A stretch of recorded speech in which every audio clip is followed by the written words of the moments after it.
Bonjour à toutes et à tous, aujourd'hui je vous retrouve pour vous faire la critique du dernier film de Chloé Zhao, le film Hamnet. C'est donc une œuvre américano-britannique, comme je vous l'ai dit, réalisée par Chloé Zhao. C'est son 5e long métrage et elle est notamment connue pour avoir réalisé le film Nomadland, pour qui elle avait reçu 2 Oscars. Ce film Hamnet, c'est l'adaptation du roman éponyme de l'écrivaine britannique Maggie O'Farrell, donc Hamnet. Il faut savoir que l'idée originale de ce livre est née lorsque l'auteur était encore étudiante et elle a du coup terminé ce livre et son récit en 2020. C'est une histoire de métamorphose, explique Chloé Zhao à propos de son film. Il faut savoir que Zhao et O'Farrell ont écrit le scénario ensemble, qui raconte l'histoire d'amour d'un couple mythique, celui d'Agnès Hathaway et de son mari William Shakespeare, avec en filigrane le travail de création du grandissime dramaturge qui nous a donné entre autres Hamlet, l'œuvre culte. Il faut savoir Hamlet, c'est 2 prénoms pour une seule et même personne. Le roman d'O'Farrell comme le film de Zhao entendent réparer l'oubli de l'importance de l'enfant dans l'œuvre de son père. Lorsque Chloé Zhao découvre Hamnet, elle est dans une grande période de doute, notamment après ce qui était son dernier film, qui n'a pas été un franc succès, le film Eternals. La lecture du roman de Maggie O'Farrell agit alors comme une révélation. Elle aborde l'adaptation comme une traduction poétique et sensorielle. Dès l'origine du projet, Zhao a une vision très précise de ses interprètes, car Chloé Zhao ne cache rien, je la cite. J'ai eu peur de la mort toute ma vie, et par conséquent, j'ai toujours eu peur de l'amour, confie-t-elle. Avec Hamnet, elle s'autorise enfin à montrer ses propres émotions à l'écran. Le film devient un moyen pour elle d'affronter ce qui l'effraie le plus. En mai 2023, Paul Mescal et Jessie Buckley entrent en négociation pour obtenir les rôles principaux. En janvier 2024, Paul Mescal confirme en interview que Jessie Buckley et lui seront bien les têtes d'affiche du film. Emily Watson rejoint aussi la distribution en août 2024. Et petite anecdote, puisque les grands noms Steven Spielberg et Sam Mendes sont eux producteurs de ce film. Le film a été présenté en avant-première au festival de Telluride et également au festival de Toronto l'année dernière, avant sa sortie donc en France aujourd'hui. Le tournage devait alors débuter à Londres en juin 2024. Les prises de vue, elles, débutent finalement au Pays de Galles en juillet 2024 et s'achèvent le 30 septembre. Le film connaîtra une sortie limitée dans quelques salles américaines le 27 novembre 2025, avant sa sortie national le 12 décembre. Et c'est vrai que les critiques sont unanimes et dithyrambiques. J'ai pas vu une seule critique négative sur ce film, notamment ceux des critiques de cinéma très connus, donc de Nicholas Barber et de Karine James pour la BBC, qui qualifient ce film tout simplement du meilleur de l'année 2025, notamment grâce à ses personnages riches et émotionnellement poignants. Je me suis fortement attardé sur les différentes interviews que les membres du casting ont données, et Jessie Buckley confie donc sa relation avec Paul Mescal. Il faut savoir qu'ils se connaissaient avant le film, et elle reconnaît une alchimie indéniable, une alchimie cinétique, de la confiance et une véritable attention entre eux. Paul, lui, avoue que l'alchimie entre eux est le vrai centre du film, qui grandit et change de forme.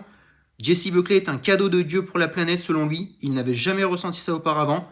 Maintenant, pour parler un tout petit peu de Paul Mescal, je trouve ses choix de carrière très judicieux, très intelligents. Tous les films dans lesquels il travaille, ce sont que des très bons films, donc félicitations à lui. Côté nomination maintenant, le film en a reçu beaucoup, notamment Critics' Choice Awards, donc pas moins de 10, avec au final Jessie Buckley qui a remporté la catégorie de la meilleure actrice. Idem pour les Golden Globes qui ont eu lieu il y a quelques jours.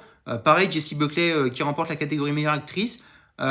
Et du coup le Graal, puisque au Golden Globes, le Globes du meilleur film dramatique pour ce film, donc une consécration pour Chloé Zhao et pour ses équipes, avec par contre un Paul Mescal qui lui n'a pas remporté sa catégorie, c'est dommage. Donc maintenant je vais parler plus précisément de ce qui se passe dans le film. Le film débute donc dans les années 1580 en Angleterre. On voit un professeur de latin fauché qui va faire la rencontre d'une jeune femme. Une liaison va alors naître entre eux. On nous explique qu'il y a une histoire de sorcière dans la famille d'Agnès. J'ai bien aimé la référence dès le départ mythologique à Orphée, qui est subtile et intelligente.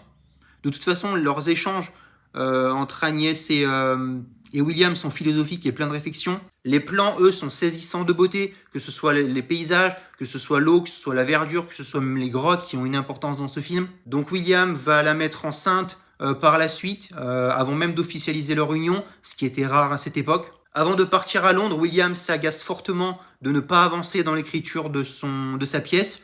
Agnès, elle, accouche de nouveau, à l'intérieur cette fois-ci de la maison, comme sa défunte mère auparavant. C'est un film qui est relativement contemplatif, mais avec une forme de lenteur qui est assez magique. Des années après, les enfants ont bien grandi, la famille est heureuse, vit bien ensemble et est comblée. Puis Hamnet est triste de voir repartir son père, il est alors réconforté par sa mère. À noter qu'on est dans une époque où les enfants quittent ce monde très tôt à cause des maladies, et notamment de la peste, d'où la présence dans le film des médecins de la peste, des docteurs plagues, comme on les appelle. C'est très touchant quand Hamnet veut protéger sa sœur en essayant de tromper la mort. J'ai trouvé que c'était un passage très important, très touchant.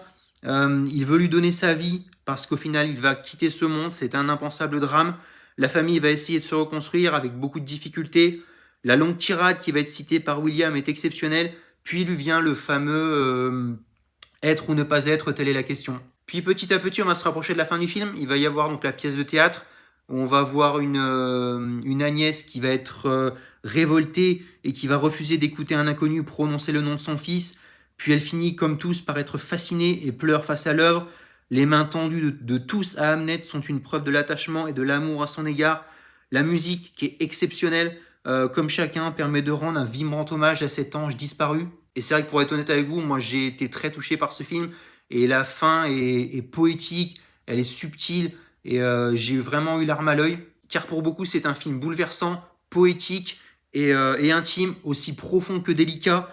Car c'est de leur épreuve commune que naîtra l'inspiration d'un chef-d'œuvre universel.